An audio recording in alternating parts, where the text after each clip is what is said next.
নবম শ্রেণীর সুপ্রিয় শিক্ষার্থীরা, আশা করছি সবাই ভালো আছো।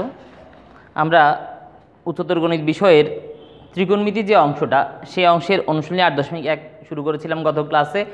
আজকের ক্লাসে আমরা গত ক্লাসে যতটুকু করা হয়েছিল তার পরবর্তী অংশ থেকেই শুরু করছি। আমরা আজকে 8.1-এর 4 নং থেকেই আমাদের সমাধান করা শুরু করছি। প্রথমেই 4।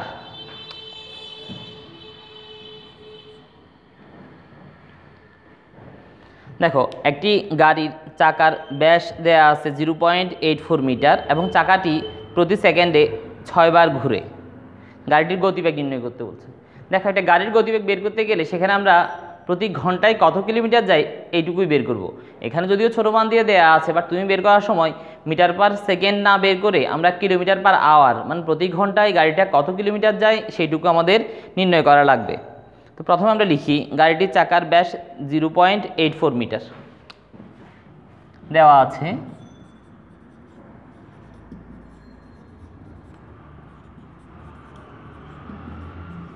গাড়িটির চাকার ব্যাস 0.84 মিটার। সুতরাং গাড়িটির চাকার ব্যাসার্ধ আর সমান সমান হবে ব্যাসকে 2 দিয়ে ভাগ করা লাগে, 0.42 মিটার। সুতরাং গাড়িটির চাকার পরিধি সূত্র হচ্ছে কি 2 পাই আর।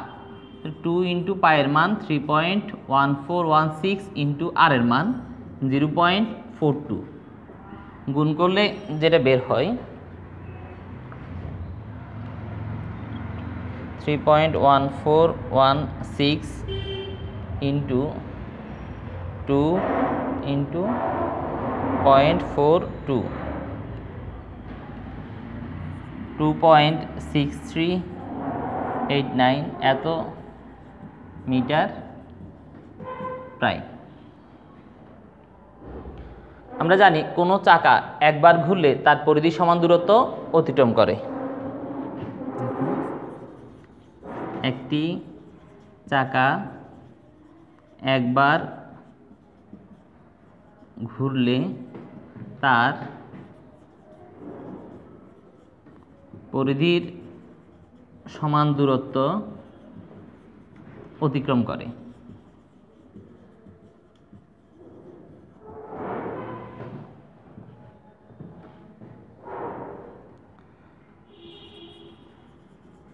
চাকাটি 1 সেকেন্ডে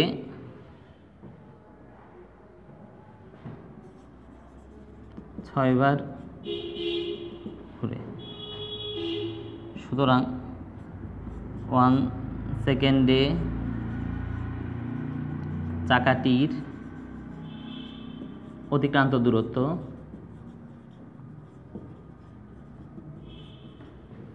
একবার ঘুরলে যেহেতু পরিধি সমান যায়, আমরা 2.6389 এটাকে 6 দ্বারা গুণ করব, এত মিটার।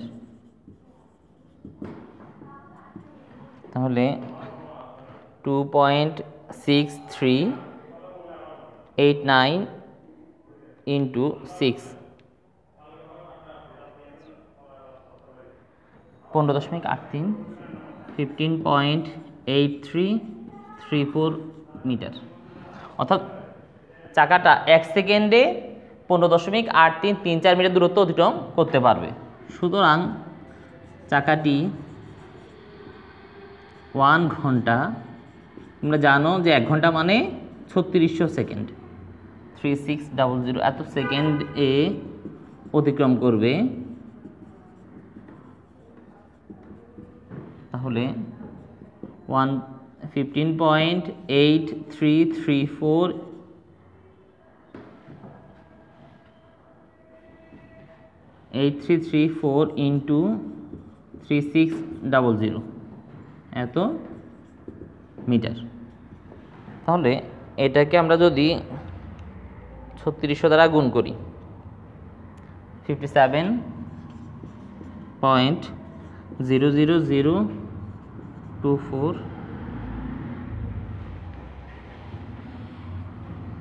5724 এত মিটার। যদি আমরা মিটারটাকে কিলোমিটারে নিয়ে যাই 1000 দ্বারা ভাগ করা লাগবে, তখন হচ্ছে এত 0.00024 এত কিলোমিটার, মানে 57 কিলোমিটার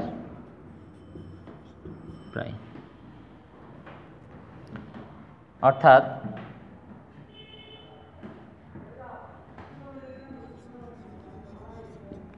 গাড়িটির গতিবেগ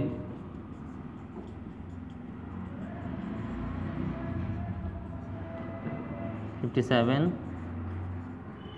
কিলোমিটার পার ঘন্টা। আমরা আবার প্রথম থেকে একটু খেয়াল করি। একটা গাড়ির চাকার ব্যাস দেওয়া ছিল 0.84 মিটার। চাকাটি প্রতি সেকেন্ডে 6 বার ঘুরে গাড়িটির গতিবেগ নির্ণয় করতে বলেছে। আমরা বলেছিলাম গতিবেগটা আমরা 1 ঘন্টায় বের করব, যে গাড়িটি 1 ঘন্টায় কত কিলোমিটার যেতে পারে এটাই হচ্ছে তার গতিবেগ। তো প্রথমেই দেওয়া আছে যে গাড়িটির ব্যাস লিখলাম 0.84 মিটার, দেন ব্যাসার্ধ বের করেছি। ব্যাসার্ধ হচ্ছে কি, ব্যাসকে 2 দিয়ে ভাগ করা লাগবে, 0.42 মিটার বের হয়েছে। গাড়িটির চাকার পরিধি হচ্ছে 2 পায়ার, 2 ইন্টু পায়ের মান তোমরা জানো 3.1416, আর এর মানটা আমরা এখান থেকে লিখলাম 2.689, একটা মান পেলাম যেটা গাড়িটির চাকার পরিধি। পরিধি কি বলছিলাম, কোনো চাকা একবার ঘুরলে যে দূরত্ব অতিক্রম করে সেটাই হচ্ছে তার পরিধি। তোমরা বৃত্তের বেলায় জানো যে আমরা যদি এটা বৃত্ত আঁকি তাহলে বৃত্তের এখান থেকে শুরু করে, ধরো এখান থেকে শুরু করে এই যে পুরো সার্কেলটা, এই সবটাই হচ্ছে তার পরিধি। তাহলে একটা চাকার পরিধি মানে হচ্ছে ওই চাকাটা একবার ঘুরলে যে দূরত্বটা অতিক্রম করে সেইটুকুই। তো একটা চাকা একবার ঘুরলে তার পরিধি সমান দূরত্ব অতিক্রম করে। চাকাটি নাকি 1 সেকেন্ডে 6 বার ঘুরে। শুধু একবার ঘুরলে যদি সে এতটুকু যায়, 6 বার ঘুরলে নিশ্চয়ই আরও বেশি যাবে। সেজন্য আমরা এই মানকে 6 দ্বারা গুণ করলাম, এত। অর্থাৎ চাকাটা 1 সেকেন্ডের মধ্যে এতটুকু যেতে পারে। তো 1 ঘন্টায় বের করতে গেলে আমরা জানি 1 ঘন্টা সমান 3600 সেকেন্ড। সুতরাং 3600 সেকেন্ডে বা 1 ঘন্টায় অতিক্রম করবে, এই মানকে 3600 দ্বারা গুণ করা লাগবে। এখানে একটা বড় সংখ্যা পাচ্ছি আমরা, এটা মিটারে বের হয়েছে। আমরা যেহেতু এত বড় সংখ্যাটা না লিখে এটাকে যদি আমরা কি করি, কিলোমিটারে নিয়ে যাই, তাহলে সংখ্যাটা ছোট হবে। তো তোমরা জানো যে 1 কিলোমিটার মানে হচ্ছে 1000 মিটার।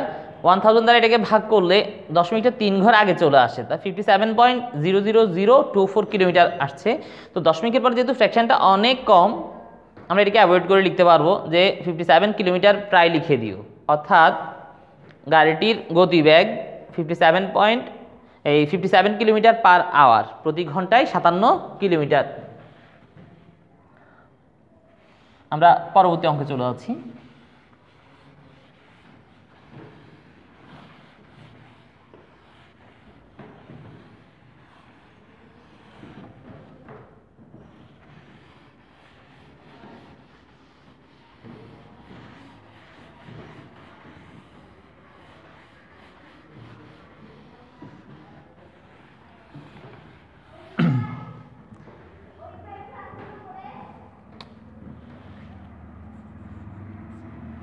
তারপরে আমাদের অনুশীলন 5 নং অঙ্কটা, কোনো ত্রিভুজের কোণ তিনটির অনুপাত দেয়া আছে 2:5:3 হলে ক্ষুদ্রতম ও বৃহত্তম কোণের বৃত্তীয় মান নির্ণয় করো।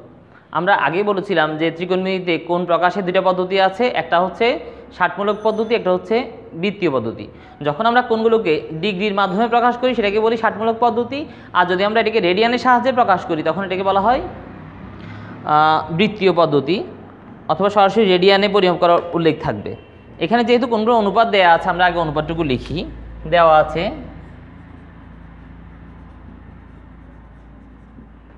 ত্রিভুজের 3টি কোণের অনুপাত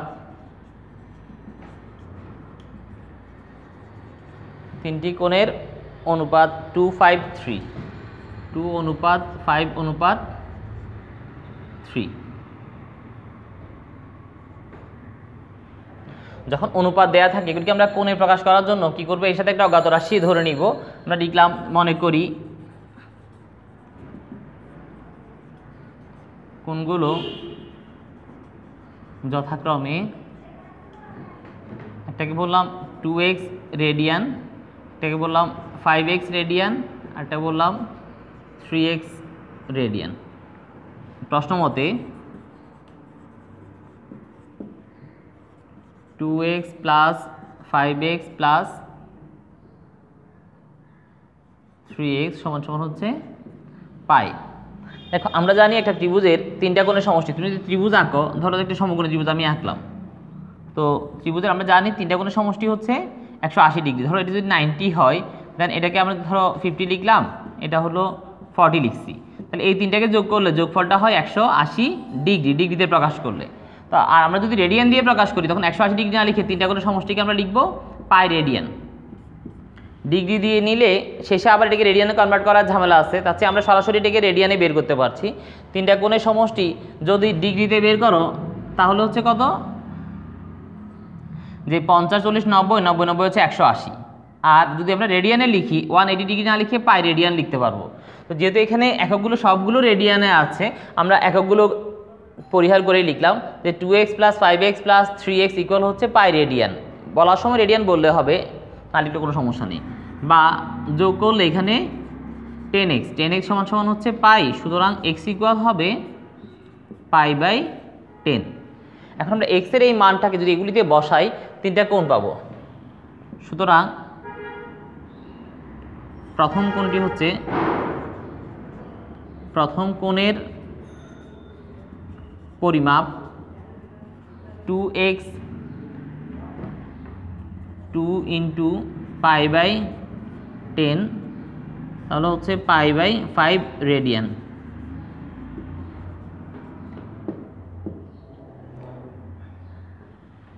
একইভাবে দ্বিতীয় কোণের পরিমাপ 5x রেডিয়ান ছিল, তাহলে 5 into pi by 10, that means pi by 2 radian. এবং তৃতীয় কোণের পরিমাপ সমান 3x 3 into pi by 10, 3 pi by 10 radian.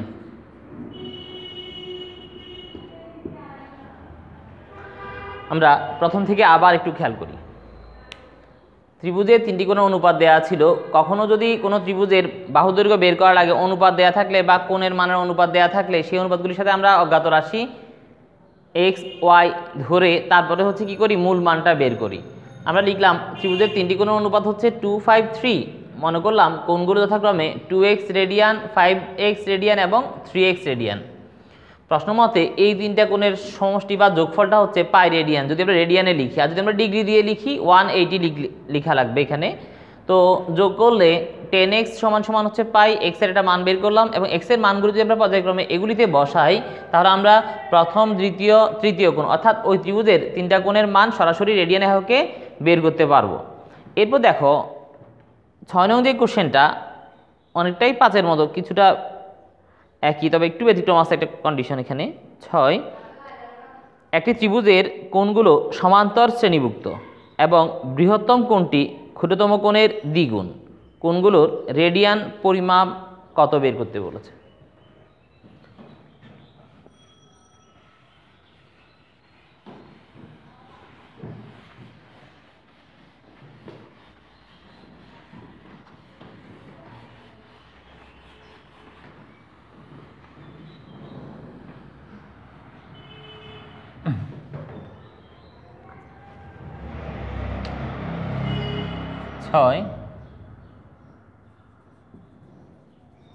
মনে করি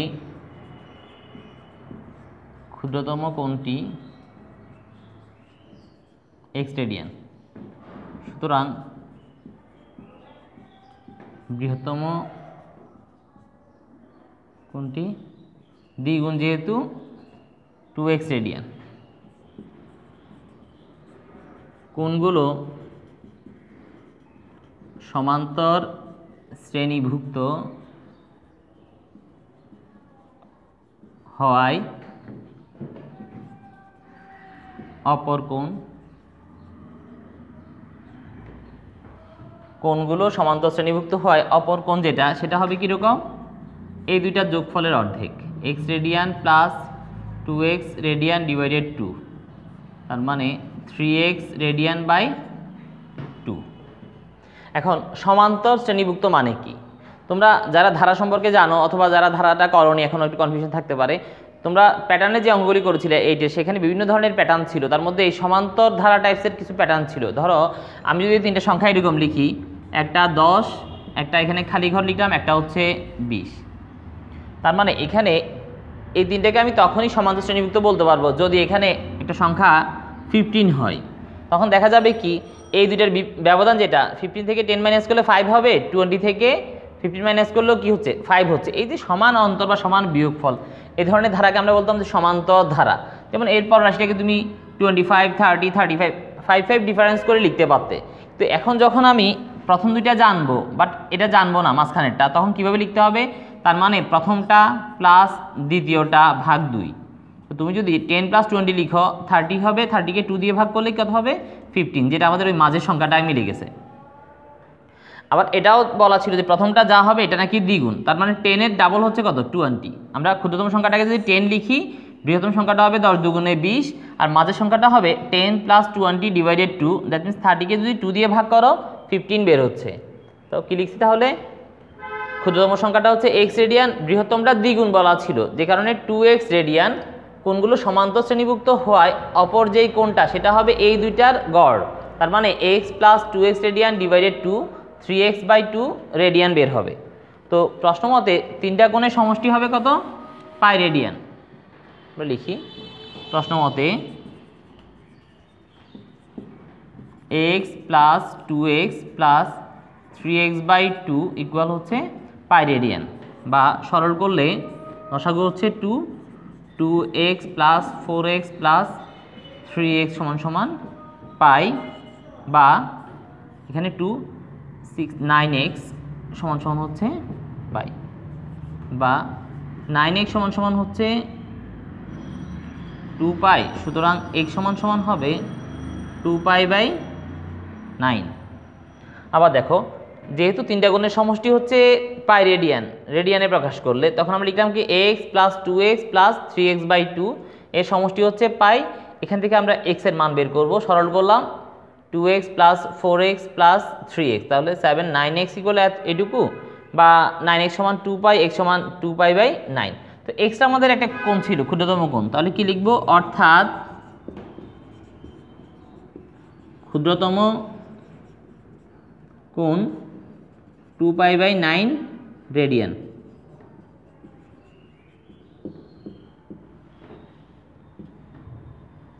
তারপর দেখো বৃহত্তম কোণ কত হবে, সুতরাং বৃহত্তম কোণ সমান দ্বিগুণ ছিল, তাহলে 2 × 2 পাই/9 বা 2 দুগুণে 4, 4 পাই/9 রেডিয়ান। আর অপর যেটা পাশে লিখছি, অপর কোণটি, অপর কোণ কত ছিল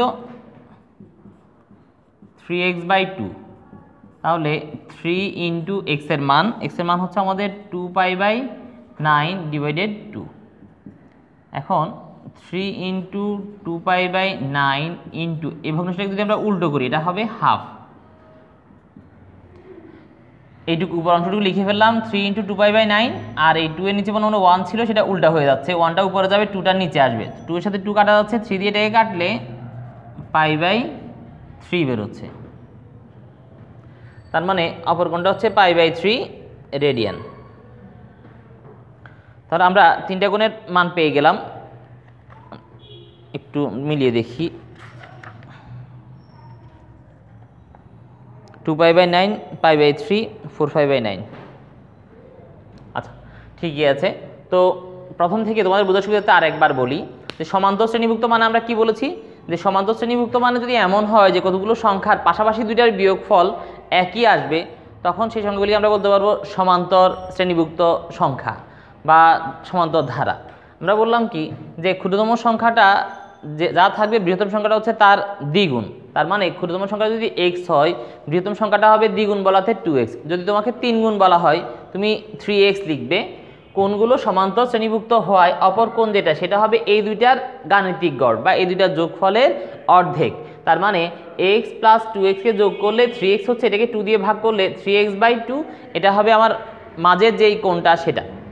প্রশ্ন মতে এই তিনটা কোণের সমষ্টি পাই রেডিয়ান।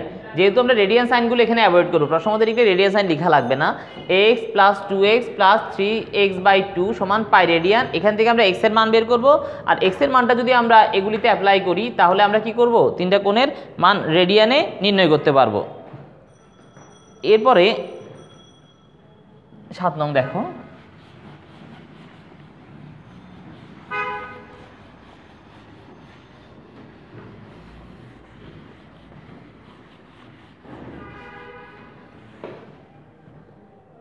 দেখো এখানে 7, 8 এরপরের বেশ কয়েকটা অঙ্ক আছে যেগুলো একই ধরনের, কাজেই 7 নং অঙ্কটা যদি তোমরা একটু ভালো করে খেয়াল করো তাহলে পরের অঙ্কগুলো নিজেরা করতে পারবে। 7 কোশ্চেনটা আমি পড়ছি, খেয়াল করো। পৃথিবীর ব্যাসার্ধ 6440 কিলোমিটার। ঢাকা ও চট্টগ্রাম পৃথিবীর কেন্দ্রে 5 ডিগ্রি কোণ উৎপন্ন করে। ঢাকা ও চট্টগ্রামের দূরত্ব নির্ণয় করতে বলা হয়েছে। তো এখানে আমরা যে মানগুলো দেওয়া আছে আগে সেগুলো লিখি। 7 দেওয়া আছে,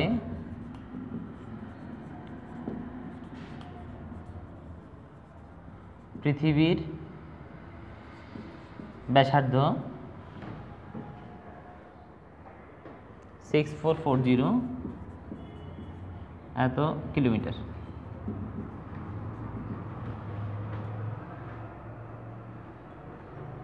ঢাকা ও চট্টগ্রাম, ঢাকা ও চট্টগ্রাম কর্তৃক পৃথিবীর কেন্দ্রে উৎপন্ন কোণ থিটা সমান 5 ডিগ্রি। তো কোণের মান ডিগ্রি, সেকেন্ড, মিনিট যাই থাক, আমাকে এই সূত্রে অ্যাপ্লাই করতে হলে এখানকার যে অঙ্কটা এটা আমরা রেডিয়ানে নিয়ে করা লাগবে। আমরা জানি যে 1 ডিগ্রি মানে π/180 রেডিয়ান। যদি আমি এটাকে π/180 দ্বারা ভাগ করি তাহলে এটা রেডিয়ানে প্রকাশ হবে। এখন এটাকে π/180কে যদি তুমি 5 দিয়ে ভাগ করো তাহলে কত হচ্ছে 36, তো এত রেডিয়ান লিখে রাখলাম। 180 ভাগ 36 রেডিয়ান। তো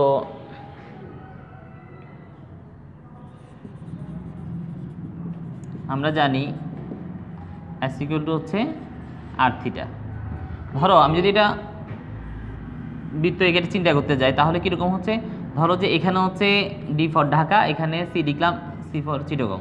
এখান থেকে যদি পৃথিবীর কেন্দ্রে তুমি কোণ আঁকো তাহলে এই কোণটা নাকি বলা আছে 5 ডিগ্রি, যেটা থিটার মান 5 ডিগ্রি। এখন তোমাকে ডিস্টেন্স বের করতে বলছে যে ঢাকা থেকে চিটাগংটা কত দূরে। এটা বের করতে গেলে আমাদেরকে চাপের দৈর্ঘ্য বের করা লাগবে, আর চাপের দৈর্ঘ্য নির্ণয়ের সূত্র হচ্ছে s = r থিটা, যেখানে rটা হচ্ছে পৃথিবীর ব্যাসার্ধ। কেন্দ্র থেকে পৃথিবীর উপরস্থ যে বিন্দু সেখান পর্যন্ত দূরত্বটাকে আমরা ব্যাসার্ধ বলছি।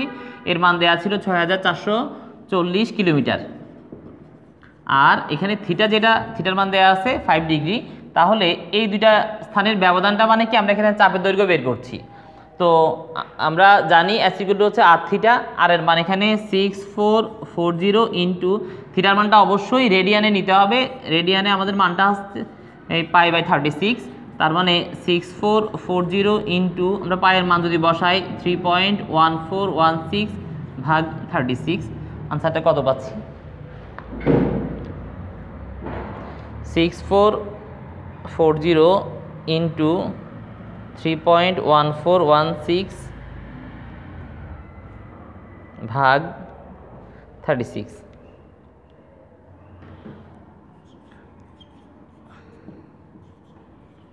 এত কিলোমিটার প্রায়। তাহলে দেখো বলছে কি যে পৃথিবীর ব্যাসার্ধটা আর এর মান দেওয়া আছে, আমরা এই গোলকটাকে পৃথিবী চিন্তা করলাম, ব্যাসার্ধ আর এর মান দেওয়া ছিল 6440 কিলোমিটার, এবং ঢাকা আর চট্টগ্রাম, ঢাকাকে এখানে ধরলাম, চট্টগ্রামকে এখানে ধরলাম। তাহলে এই দুইটা স্থান থেকে যদি পৃথিবীর কেন্দ্রে আমরা দুটো রেখা টানি সেখানে উৎপন্ন যেই কোণটা সেই কোণটা হচ্ছে 5 ডিগ্রি। এটা 5 ডিগ্রি থিটা এর মান তোমাকে বলতে হবে এই দুটো স্থানের মধ্যবর্তী দূরত্ব কত। আসলে এটা যদি বৃত্তের ক্ষেত্রে হতো আমরা বৃত্তচাপের দৈর্ঘ্য বের করার সূত্র জানি s = r থিটা। অবশ্যই থিটার মানটাকে ডিগ্রিতে না রেখে রেডিয়ানে করা লাগবে। থিটার মানটা ডিগ্রি রেখেও করা যায়, যেটা আমরা জেনারেল ম্যাথে করাই। সেখানে একটা সূত্র আছে এরকম যে পাই r থিটা বাই 180 অথবা থিটা বাই 360 × 2 পাই r একটা সূত্র আছে, ওই সূত্র দিয়েও করা যায়। তবে সেখানে আমরা থিটার মানটাকে ডিগ্রিতে রেখেই করি। হায়ার ম্যাথে যেহেতু থিটার মানটাকে আমরা রেডিয়ানে লিখেই করব, সেজন্য আমরা কি করব এই সূত্রটা অ্যাপ্লাই করব s = r থিটা, যেখানে s মানে বৃত্তচাপের দৈর্ঘ্য, আর r মানে হচ্ছে ওই বৃত্তের ব্যাসার্ধ, এবং থিটা হচ্ছে কেন্দ্রে উৎপন্ন কোণের মান। তো আমরা মানগুলো লিখে ডিগ্রিটাকে পাই বাই 180 দ্বারা গুণ করে রেডিয়ানে নিয়ে গেলাম, তারপর হচ্ছে লিখলাম আমরা জানি s = r থিটা, মানগুলো বসালাম, ক্যালকুলেট করে পেলাম 557.42 কিলোমিটার। অর্থাৎ ঢাকা থেকে চট্টগ্রামের দূরত্ব হচ্ছে এইটুকু। অর্থাৎ ঢাকা থেকে চট্টগ্রামের দূরত্ব 42 কিলোমিটার, প্রায় লিখে দিও। তো এরপরে যে অঙ্কগুলি আছে প্রায় একই ধরনের, তোমরা নিজেরা বাসায় চেষ্টা করবে, আর না পারলে স্যার পরে দেখাই দিব। আর অনুশীলনীতে যে অঙ্কগুলি আছে এগুলির পাশাপাশি উদাহরণের অঙ্কগুলিও প্র্যাকটিস করা লাগবে, সেখানেও তোমাদের অনুশীলনের জন্য বেশ কিছু অঙ্ক দেওয়া আছে। ভালো থেকো, সুস্থ থেকো। এই পরবর্তী ক্লাস দেখার আমন্ত্রণ জানিয়ে আজকের ক্লাস এখানেই শেষ করছি। আল্লাহ হাফেজ।